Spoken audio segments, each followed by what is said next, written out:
Hey guys, welcome back to a Spectate gameplay. We're doing a bit of a throwback today. I haven't done one of these in a little while, but I was watching Cap's stream and he was matched with and against someone who's been playing Shen Jungle a little bit with Shen's new buffs on this patch 9.16. Hi there, sorry for interrupting this amazing video that you're about to watch, but I just have to tell you something really important. You might know for the month of August, I've partnered up with Grenade and I'm doing a giveaway, a huge giveaway, 500 quid plus a bunch of Grenade goodies. It's free to enter and it's still open. Go and enter into the giveaway. It's on Twitter. All you have to do is tweet at me with your best play using the hashtag Grenade, and you never know, that sexy play may earn you 500 quid plus some extras. All the information is down below in the description, guys. Good luck if you decide to enter. I won't interrupt you anymore. I'll go back to where I was. Thank you. Enjoy the video. So I want to do a bit of a breakdown of the Shen Jungle. I've watched some of his replays and I think I can show you how he plays if you want to play it in your ranked games. This is, after all, the shackled one here. Azir in this game is Caps, who is rank 1 right now. So I kind of... You know, if it works in this elo, it'll probably work in your elo because you literally cannot get above this elo. So I'm not even dissing you, but you are below this elo right here, as literally everyone on EU West is. So yeah, this is Lurox. He is the Academy Jungler for Schalke. Schalke, obviously the LEC team, a pretty good LEC team. And yeah, he plays for the Academy team. These are the runes that he runs on his Shen Jungle. Pause the video here, take a cheeky little screenshot if you want to. But basically just a little aftershock stuff, some defensive things with the precision second and attack speed in that rune stat as well to give you slightly faster clear speeds because you do rely a lot on just whacking things with your auto attacks to clear. So first thing I want to break down here with Shen Jungle is how you play him to clear in the very early game as a jungler. That's a really important thing for you to be able to do, is clear the jungle, obviously. So you want to start with your Q. Your Q gives you some empowered basic attacks. It also draws your sword towards you, which is useful for setting up your W, but don't worry about that just yet. And then secondly, you want to put points into your E.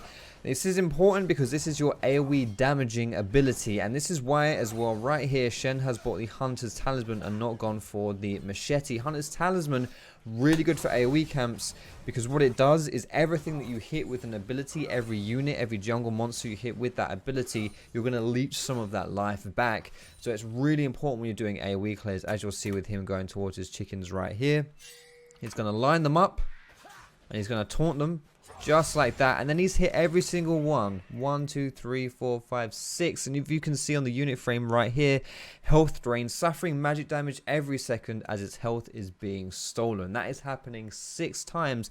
All of that is going onto the Shen here, as you can see. Look at his health bar going up and up and up. Plus 32, plus 32, plus 32. He's healing that because of the talisman with the AoE damage. If you're playing a jungler that can do an AoE spell, having this medallion here is really important, really important for clearing the jungle. It's, if you don't have this, you can't really clear things like chickens. So he does this while this is going on here. He's peeping the mid lane. You see stuff is happening right here. Rek'Sai is doing a cheeky little gank. Lurox is going to do a flash, a taunt flash. Kind of messes it up though. Does a bit of footsie there with what's his face, with Caps as well. But that mechanic right there, I'm going to rewind just a little bit to show it to you. You probably know what a taunt flash is. If you've been playing more than, like, you know, since season 2, you've probably seen a taunt flash. But basically you want to fire out your E and then flash right at the end, and it kind of teleports you, lands you on your flash direction while your taunt is still active. And then it basically gets you that instant taunt. He messed it up there because it was a bit too far away. It didn't matter though because he just needed to be in range to do a cheeky little right click onto the Rek'Sai. So it's all good, but still in general, that is a really important mechanic for Shen, catching people out of position. If you're going for ganks, in team fights, whatever it is, really important mechanic to know. Something that Shen messes up here though is the taunt on the crab. Taunting the crab will remove its resistances, which is obviously really important. In order to take it faster. He missed the taunt because he's a dingus, but still, in theory, that's what you want to do. It's got to be careful right here, though, because Rek'Sai's going to be knocking about, and he doesn't have top priority. You can see Gragas has had to concede his lane. Aatrox is going to be walking down here. There's nothing that Shen can do about it, so you have to give up this crab. It's basically the story of playing jungle if you're going for crab contests. Can someone come around to stop you? If the answer is yes, then you have to give the crab up. If the answer is no, then great, you can probably take the crab. It's why when crab was like so valuable, I don't know when it was they changed crab, but you know, it must have been a while back now, a few patches ago, maybe even season 8. It really sucked as a jungler because it was like the most valuable camp, but it wasn't up to you whether you got it. It was up to your laners. So yeah, that sucks. Now right here is a really important thing I want to just mention here. This lane, this is a situation that you guys will find yourself in so frequently when you're playing jungle, and it's one of the most difficult situations for you to know what to do to properly kind of bandage this situation right here, this scenario, because it's hella frustrating and difficult as well in this scenario to know what you're meant to be doing. And right here is a good example of what you should be doing. Now, a lot of people right here will take this blast cone, they'd walk up here and they'd try and gank Aatrox. Aatrox is pushing under the tower of Gragas, so it's really overextended. And he's also threatening your Gragas. It's like you want to help your Gragas out, right? But the problem is, if you go for this gank, Gragas cannot help you. He's pretty much out of mana, he's really low on health as well. You're going to be basically in a 1v1 with that Aatrox. And most of the time, as a jungler, if you go for a 1v1 versus a solo laner, you're not going to win it. Unless you're playing someone ridiculous like Udi or Xin Zhao or something like that, who's designed to steamroll 1v1s, you will not win the 1v1. So all Shen needs to do right here is, he knows that Gragas has TP up as well. All he has to do is just stop this Aatrox from diving. And this is a really good kind of strategy overall. That if you're playing in solo queue, and your teammates are losing lane, but they're ungankable lanes. Like, this is an ungankable lane right here. You don't necessarily have to gank the lane itself.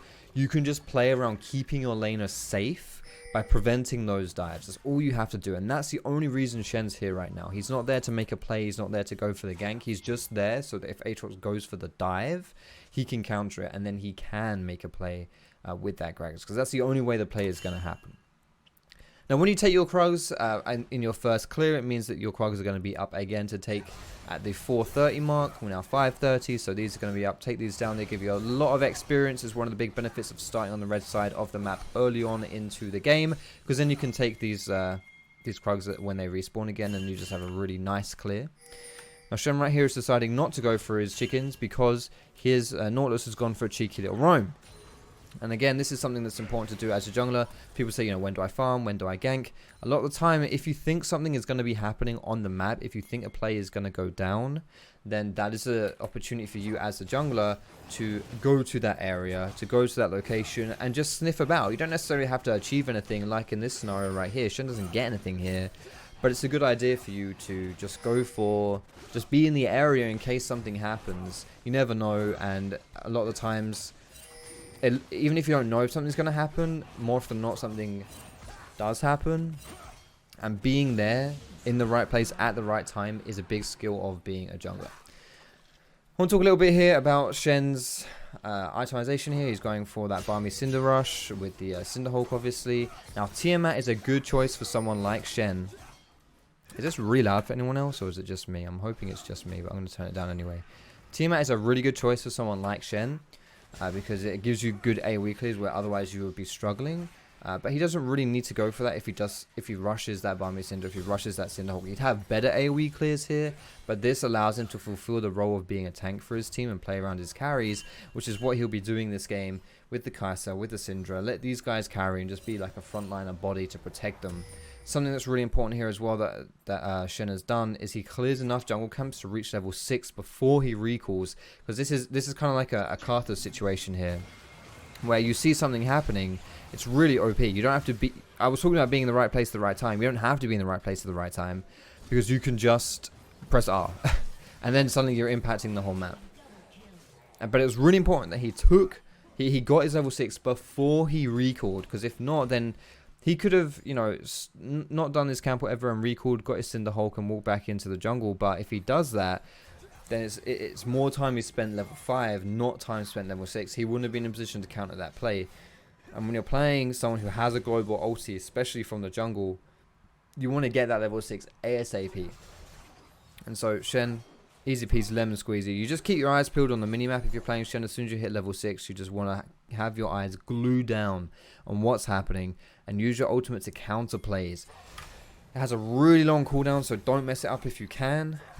You just want to make sure that, you know, if your teammate looks like he's going to die, slap the ulti down, save him. If you can turn the play like this, that's absolutely perfect. Like, legitimately best case scenario right there. Alright, Shen doing the Krugs here again. He's going to be joining this play in the bot side. He's working his way down, but he's a little bit slow. Good shield from Kai'Sa. That's not a good dash though, my friend. But it doesn't matter. You can flash in. That's fine as well. Picks up 1 kill. Going to get Rakan as well. Excellent. Easy peasy lemon squeezy. Rek'Sai as well. Might be soon to follow. Not got much health. Han's the boss. I don't know if this is Han Summer. It could be. Probably is. I don't know. He is duo Q with Healer, so there's a good chance that it is. 3 kills. 4-0 and 3 for Shen Jungle in Challenger. I wouldn't have the confidence to play Shen Jungle in my like mid-diamond games, and that's nowhere near as good as Challenger, and this guy's just whipping it out and he's casually 4-0 and 3 against like the best Western player around, Caps, and a Rek'Sai, which is a really strong early jungler. But again, just hanging around right here, being in the right place at the right time, or just sniffing about, because he knows that Heaver's on the way, he knows that this is happening, so he's like, you know, maybe we can do something, maybe something can go down here. But it's just little things like this where he could be on his chickens right here, right? I think most people will just do chickens, then go up to the blue buff. But by being around right here, it enables you to just be in position in case plays happen. And when you have someone like a Nautilus who's pairing up with you, who's like probably the best playmaking champion in the game because of he has 2 forms of like really sick engage and 4 forms of CC. He has his Q hook CC, he has his E slow, he has his passive route and his ultimate. Like, he has a lot of CC. It's really a good idea to spend time with that champion if you can pair up with them. And jungle support roaming together is something you see a lot in like pro play, and you see it as well in high-low solo queue. Not as much in standard solo queue, but still, if you can get a roam with your support at any time as a jungler, then it's really good. Especially someone like Shen doesn't actually have the best kind of... it doesn't have the best... I'm going to turn these pings down, actually. I have pings really high when I'm playing solo queue, because it's like, oh shit, I need to be paying attention, but it's just annoying, actually, when I'm spectating something. But yeah, Shen's engage and stuff is kind of unreliable.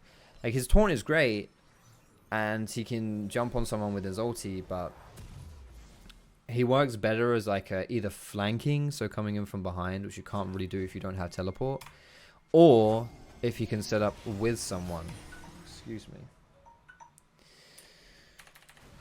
Alright, again, keeping your eyes peeled to the map. Your ultimate off cooldown, you want to be around to make that play happen. Playing around his Kai'Sa again, which is really important because these are the carries. He is not going to be a carry as this game goes on. Yeah, 404, score not found.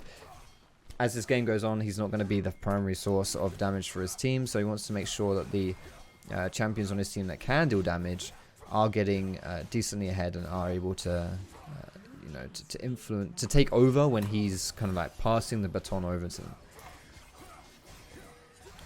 Farming. Level 10. Stuff is happening around the mid lane. He could have been there, but he decided just to go for a full clear instead. Cheeky little aggressive play on the Caps right here. It's not going to have it though. Alright, let's see if he goes bot here. Heaver's sniffing someone out. Heaver's playing like really aggressive right here onto the as Nautilus. He's just like permanently around, just making plays and stuff.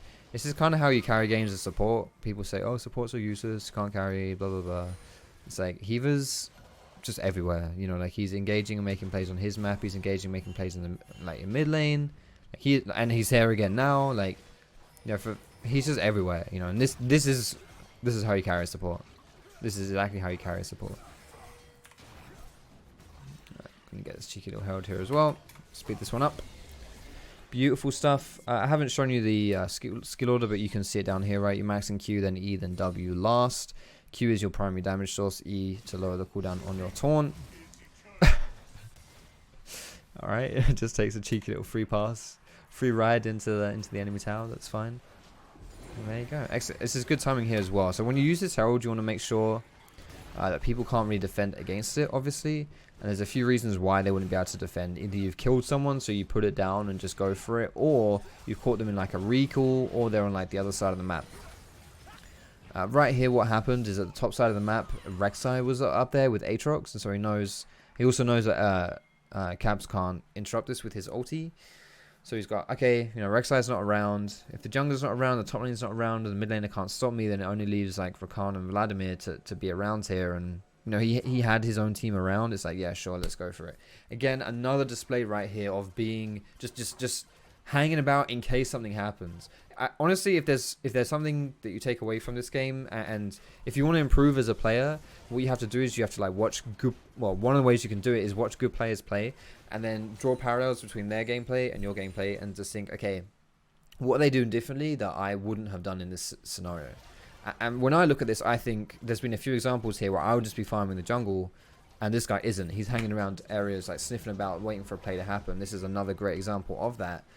And really, this is like a really important and good thing to be doing as a jungler, just to protect your lanes and just to because being in the right place at the right time is so important as a jungler. And I guess this is just how you do it, is if you sniff that something might be happening, just hang about, just be around. And it's a good time to do it up here, because you know, AD carry and support are pushing the tower down, and you want to protect them from that, and just in case something's happening, you want to be around, you know. And so he was there just in case, didn't need it, but still he was there. He's now used his ultimate in the bot side of the map to try and save this Gragas, but this is not a good fight because Syndra is on the top side of the map right here, and Syndra is very important. Remember that there are two forms of damage on this blue team right here, the Kai'Sa and the Syndra, and neither one of them are getting in on this play. Both of them are not, like, they weren't even in that fight at all. So that's bad news bears right there. If you don't have your carries, then you're not going to be able to win a team fight, and that's precisely a testament right there as to why you need to play around your carries, and you have to respect when their carries are not there. To be honest, you know, Shen kind of just tried to save his Gragas, but couldn't really save him, so unlucky for him. But either way, he tried. It's the thought that counts, right? So the third dragon of the game for Shen. You can see he's actually not too bad at taking dragon down. Take a look at his item build here. He's gone for that Night Sphere again, playing around his carries, as I mentioned. He's going to have to hand over that baton to that Kai'Sa, especially that Kai'Sa. So buying that Night Sphere, he's stuck that on the Kai'Sa already. He's hanging around here. He's picked up the third dragon. Now he's going to try and protect his team. He can't save the Nautilus, that's fine, but he might be able to get in and save the Kai'Sa. She's really low. You know what? This is bad news. There's 4 people right here. Everyone but Rek'Sai is here. There's 5 people here. Everyone is here. It's a part in the bot lane. He got the dragon, but he got caught again trying to save his teammates. Maybe not the best idea. They are going to pick up Aatrox on the backside of that one. But I'm not... Oh, and Rakan as well. Syndra might be able to get some more. I'm not sure. But still, you know, okay. So that was what? In the end, 4 for 3. That's not too bad. 4 for 3 is not too bad, considering how that all started right there.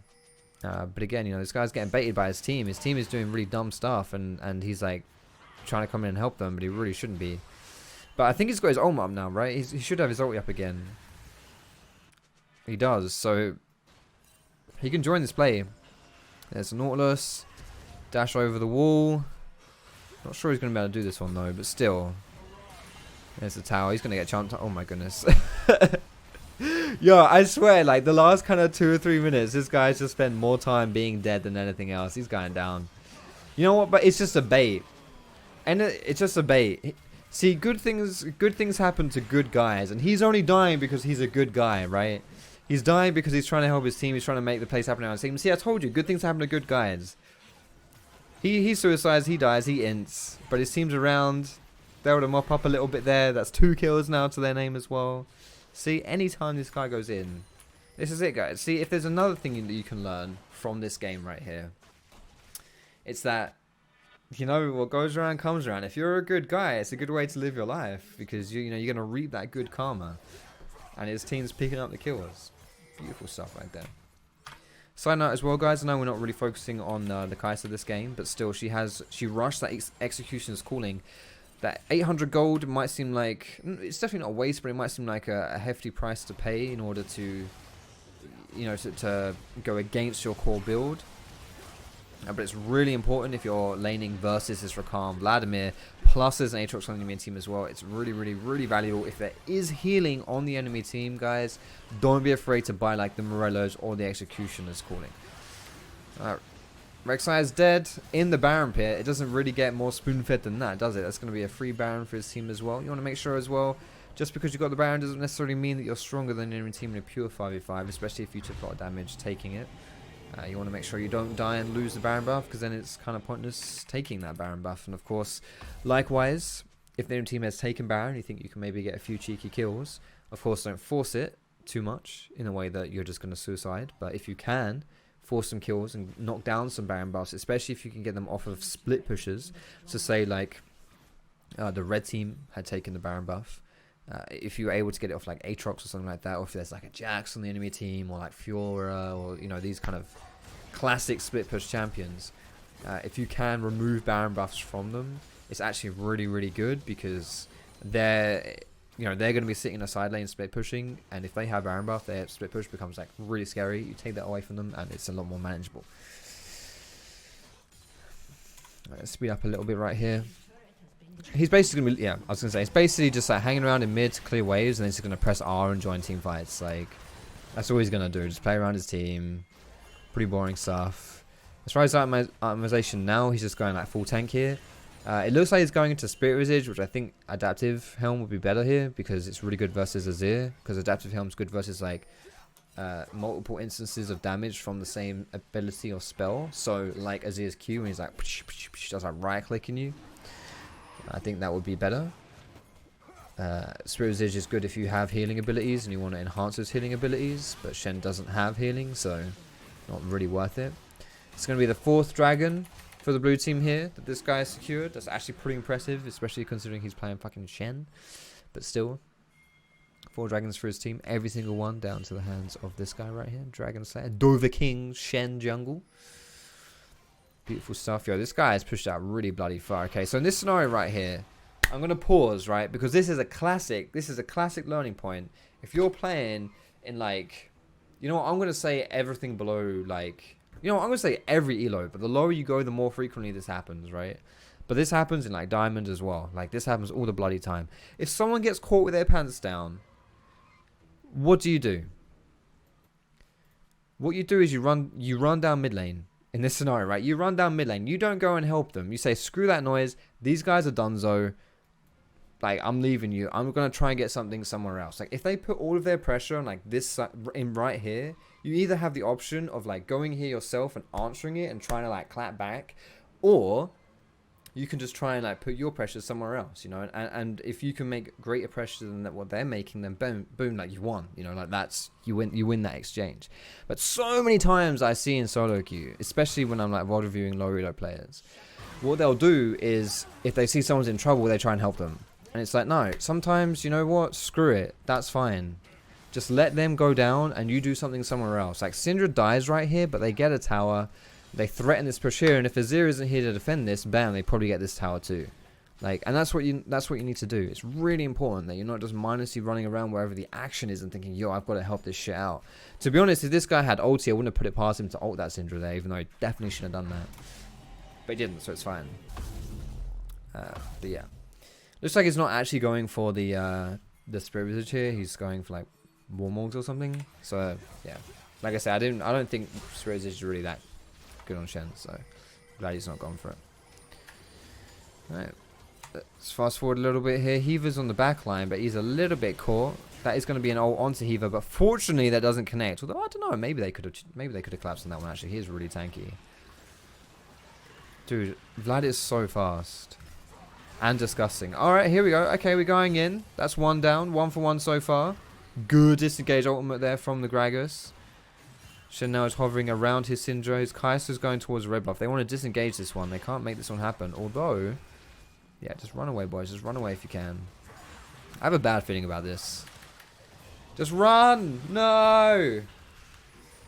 Okay, that's fine. Just disengage, boys. They're out, right? Nothing bad's going to happen now. Okay, we're good. No, don't, no. Stop pinging that shit. Don't do it. Don't do it.